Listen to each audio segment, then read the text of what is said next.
নমস্কার বন্ধুরা, শুভ সন্ধ্যা। কি করছে? তাই আমার ইচ্ছে হলো কিছু বানিয়ে ফেলি। তাই আমি এক বাটি চিড়ে নিয়েছি, এই চিড়ে দিয়ে বানিয়ে ফেলবো পকোড়া। আজ আমি বানাবো চিড়ে দিয়ে পকোড়া।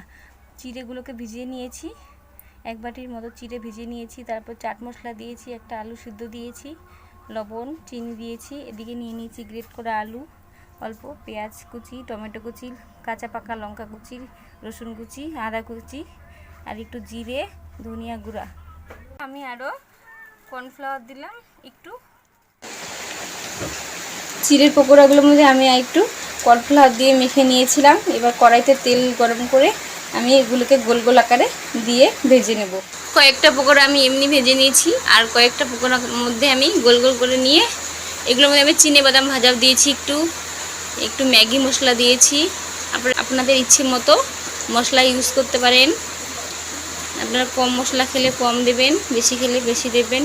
এবার আমি একটু সেমাই ভেজে নিয়েছি, এগুলো লাগিয়ে কোট করে নেব। সরি বন্ধুরা, আপনাদেরকে একটা কথা বলতে ভুলে গেছি, একটু হলুদও দিয়ে দিবেন, তাহলে কালারটা খুব ভালো আসবে। আর এই পকোড়া ভাজতে খুব বেশি তেল লাগে না। এখন আমি সেমাই দিয়ে কোট করা পকোড়াগুলো ভেজে নেব। সন্ধেবেলা আমাদের এখানে এখন বৃষ্টি পড়ছে, বৃষ্টির মধ্যে এই পকোড়াগুলো চা দিয়ে খেতে খুব ভালো লাগে। এই পকোড়াগুলো একদম গ্যাসের ফ্লেম হাই ফ্লেমে ভাজবেন না, তাহলে পুড়ে যাবে।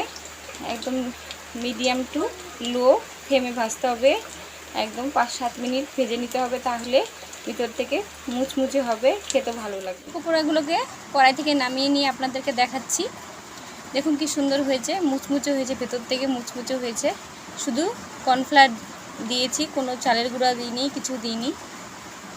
এভাবে আপনারা বাড়িতে তৈরি করে খাবেন। এভাবে আপনারা ইচ্ছা করলে এমনি বানাতে পারেন। আমি এখানে সেমাই দিয়েছি, আপনারা ইচ্ছা করলে বেডকাম দিতে পারেন। আজকে এই পর্যন্তই, আরেকদিন দেখা হবে আরেকটা নতুন ভিডিও নিয়ে। টাটা।